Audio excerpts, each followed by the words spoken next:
Hi everyone, my name is Praise Giravani and today we're going to be exploring Amazon ECS.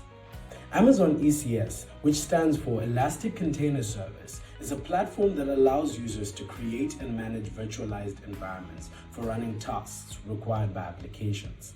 This tool uses elements called containers, which can be implemented to execute various processes or services, typically at scale, without users needing to manage the underlying infrastructure. Now, this may initially be a bit difficult to understand, but here's a great example that I can give you to explain what ECS is, what it does, and why it's necessary. Imagine a scenario where a company is developing a complex web application comprised of multiple independent services, such as user authentication, product catalog management, and payment processing. And each of these services is developed and deployed as a separate containerized application. With ECS, the company can easily orchestrate the deployment and scaling of these containers without having to manage the underlying infrastructure. This allows the company to achieve greater flexibility, scalability, and reliability in managing the application's components, ensuring seamless operation even during periods of high traffic or demand.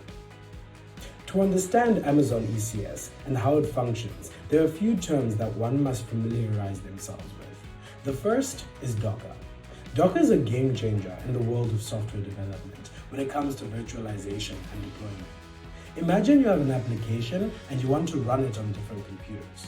Now, each computer might have different software installed, different settings, and so on.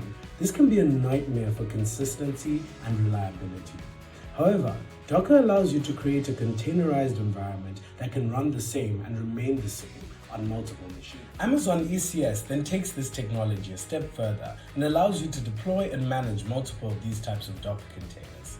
And in order to make this happen, it uses elements called ECS clusters. These clusters are simply groups of servers where your containers run.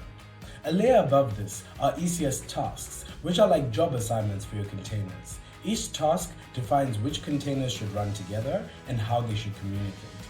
And lastly, to cap it all off, we have ECS services. These are specific combinations of tasks that users can implement in order to ensure continuous operation of their application. Finally, we're going to talk about some specialized Amazon ECS use cases.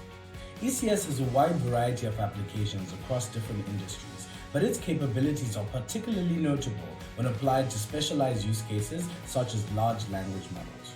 A large language model is a type of artificial intelligence model designed to understand, generate, and work with human language at a large scale. The deployment and management of large language models, like OpenAI's GPT models, require significant computational resources, especially when these models are used to serve real-time applications. Amazon ECS is perfectly suited for such tasks due to its ability to efficiently manage and scale containerized workloads. With ECS, companies can deploy large language models in containers, taking advantage of the platform's scalability to handle varying loads during periods of high demand. Overall, Amazon ECS is a powerful service that provides companies with the ability to manage highly dynamic, scalable, and complex application deployments. Thank you very much for watching, and I hope this video was informative.